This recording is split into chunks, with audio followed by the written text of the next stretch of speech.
ಶುಭೋದಯ ಮಕ್ಕಳೇ, ನಾನು ನಿಮ್ಮ ರೇಣುಕಾ ಟೀಚರ್. ಇಂದು ನಾನು ಕನ್ನಡ ಪಾಠ ಮಾಡಕ್ಕೆ ಬಂದಿದ್ದೀನಿ. ಇಂದು ನಾವು ನೋಡೋಣ ಪಾಠ 5 ಎ ಎ ಇ ಆ ತ ಳ. ಇದು ನಾವು ಮುಂಚೆನೇ ನೋಡಿದ್ದೀವಿ. ಪುನಃ ಒಂದು ಸಾರಿ ಈ ಪಾಠವನ್ನು ಓದಿ ಹಾಗೆ ಮುಂದಿನ ಭಾಗವನ್ನು ಪೂರ್ಣಗೊಳಿಸೋಣ. ಎ ಇಂದ ಎರಕ. ಎರಕ ಅಂದರೆ ಒಂದು ಪಾತ್ರೆಯಿಂದ ಇನ್ನೊಂದು ಪಾತ್ರಕ್ಕೆ ಹಾಕ್ತಾ ಇರೋದು. ಎ ಇಂದ ಏತ.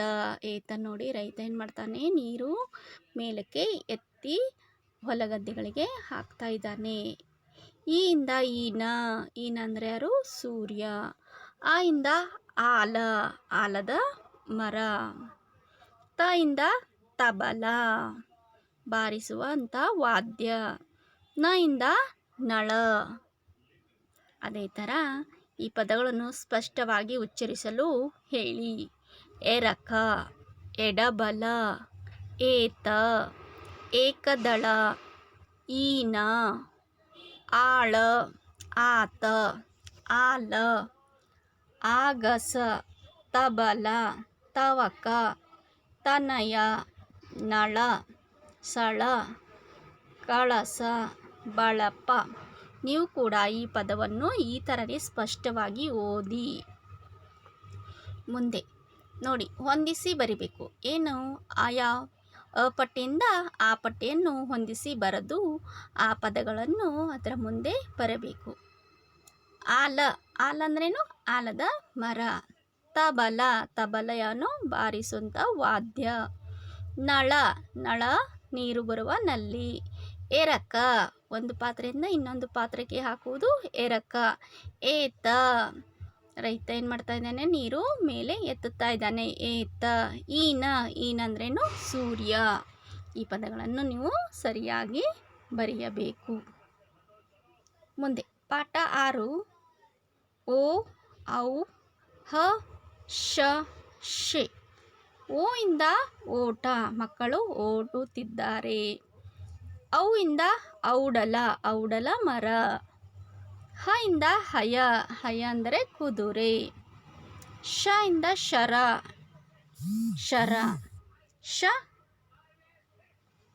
ಮುಂದೆ ಅಕ್ಷರ ಗುರುತಿಸಿ ಪದಗಳನ್ನು ಸ್ಪಷ್ಟವಾಗಿ ಉಚ್ಚರಿಸಿ. ಓಟ, ಓಲಗ, ಔಡಲ, ಔರಸ, ಹರ, ಹದ, ಹಯ, ಹವಳ, ಶಕ, ಶರ, ಶಕಟ, ಶಯನ, ಶಬರ, ಉಷ. ಈ ಥರ ನೀವು ಕೂಡ ಸ್ಪಷ್ಟವಾಗಿ ಓದಬೇಕು ಮಕ್ಕಳೇ. ಮುಂದೆ ಪಾಠ 7 ಅಕ್ಷರಾಭ್ಯಾಸ 7 ಐ ರು ನ ಚ ಓ. ಐ ಇಂದ ಐದಳ. ರು. ನ ಇಂದ ಕನ. ಐದಳ ಅಂದ್ರೇನು? 5 ದಳವುಳ್ಳ ಹೂವು. ಐದಳ. 5 ಇದೆ ನೋಡಿ, ದಳಗಳು ಎಷ್ಟಿದೆ? 5 ಆಗಿದೆ. ನ ಇಂದ ಕನ. ಕನ ಅಂದರೆ ಏನು? ರೈತ ಏನು ಮಾಡ್ತಾನೆ, ಹೊಲದಲ್ಲಿ ಬೆಳೆದಂತಹ ಭತ್ತ, ರಾಗಿ ಏನು ಮಾಡ್ತಾನೆ, ಒಂದು ಕಡೆ ಕೂಡ ಹಾಕ್ತಾನೆ. ಅದಕ್ಕೇನಂತಾರೆ? ಕನ ಅಂತ ಹೇಳ್ತಾರೆ. ವ ಇಂದ ವನ ಮರ. ನೋಡು, ಒಣಗಿರುವಂಥ ಮರಕ್ಕೆ ವನ ಮರ ಅಂತಾರೆ. ಛ. ಮುಂದೆ ಕೊಟ್ಟಿರೋ ಅಕ್ಷರಗಳನ್ನು ಸಹಾಯದಿಂದ ಮಾದರಿಯಂತೆ ಸಾಧ್ಯವಾದಷ್ಟು ಪದಗಳನ್ನು ರಚಿಸಲು ತಿಳಿಸಿ. ನೋಡಿ, ಇಲ್ಲಿ ಒಂದು ಪದಗಳನ್ನು ಕೊಟ್ಟಿದ್ದಾರೆ ಕೆಲವು. ಆ ಪದಗಳನ್ನು ತಗೊಂಡು ನಾವೇನು ಮಾಡಬೇಕು? ಪದ ರಚನೆ ಮಾಡಬೇಕು. ನಾನಿಲ್ಲಿ ಮಾಡಿದ್ದೀನಿ. ಈ ಥರನೇ ನೀವು ಕೂಡ ನಿಮ್ಮ ಪುಸ್ತಕದಲ್ಲಿ ಬರೆಯಿರಿ. ಕನಜ, ದರ, ಕನ, ವನಮರ, ಅರಸ, ಜವ, ರಸ, ಸರ, ಅರ. ಈ ಥರ ಪದಗಳನ್ನು ನೀವು ಕೂಡ ಬರೆಯಿರಿ. ಮುಂದೆ ಅಕ್ಷರದ ಮನೆಯಿಂದ ಎರಡೆರಡು ಅಕ್ಷರಗಳನ್ನು ಆಯ್ದು ಮಾದರಿಯಂತೆ ಪದ ರಚನೆ ಮಾಡಿರಿ. ಪದಗಳನ್ನು ರಚನೆ ಮಾಡಬೇಕು. ಯಾವ ಥರ ಮಾಡಬೇಕು, ನಾವು ಯಾವ ಪದಗಳಲ್ಲೆಲ್ಲ ಬರಿಬೇಕು ಎಂಬುದನ್ನು ನಾನು ನಿಮಗೆ ಹೇಳಿಕೊಡ್ತೀನಿ. ನೋಡಿ, ಇಲ್ಲಿದೆ ಪದಗಳು ಇದೆ. ಈ ಪದಗಳು ನೀವು ಏನು ಮಾಡಬೇಕು? ಬರಿಬೇಕು.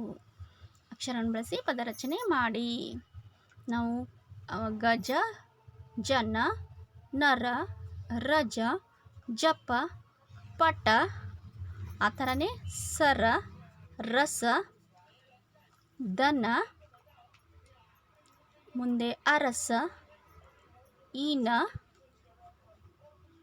ಈ ಥರ ಪದಗಳನ್ನು ನೀವು ಕೂಡ ಬರೆದು ಓದಬೇಕು. ನಿಮಗೆ ನಾನು ಅರ್ಥವಾಗಿರಬೇಕು ಎಂದು ಬಯಸುತ್ತೇನೆ. ಇನ್ನೊಂದು ಸಾರಿ ನಿಮಗೆ ಈ ಪದಗಳನ್ನು ಹೇಳುತ್ತೇನೆ, ಗಮನ ಇಟ್ಟು ಕೇಳಿ. ನೀವು ಕೂಡ ನಿಮ್ಮ ಬುಕ್ಕಲ್ಲಿ ಬರೀರಿ. ಗಜ, ಜನ, ನರ, ರಜ, ಜಪ, ಪಟ, ಮನ, ಕರ, ರಸ, ಸರ, ಅರ, ಬರ. ಈ ಪದಗಳು ನೀವು ಕೇಳಿಬಿಟ್ಟು ಇದರಲ್ಲಿ ಬರೆಯಬೇಕು. ಮಕ್ಕಳೇ, ಈ ಪಾಠ ನಿಮಗೆ ಅರ್ಥವಾಗಿರಬೇಕೆಂದು ಭಾವಿಸುತ್ತೇನೆ. ಮತ್ತು ನಾನು ನಿಮಗೆ ಮುಂದಿನ ವಾರ ಹೊಸ ಅಧ್ಯಾಯದೊಂದಿಗೆ ಬರ್ತೀನಿ. ಧನ್ಯವಾದಗಳು.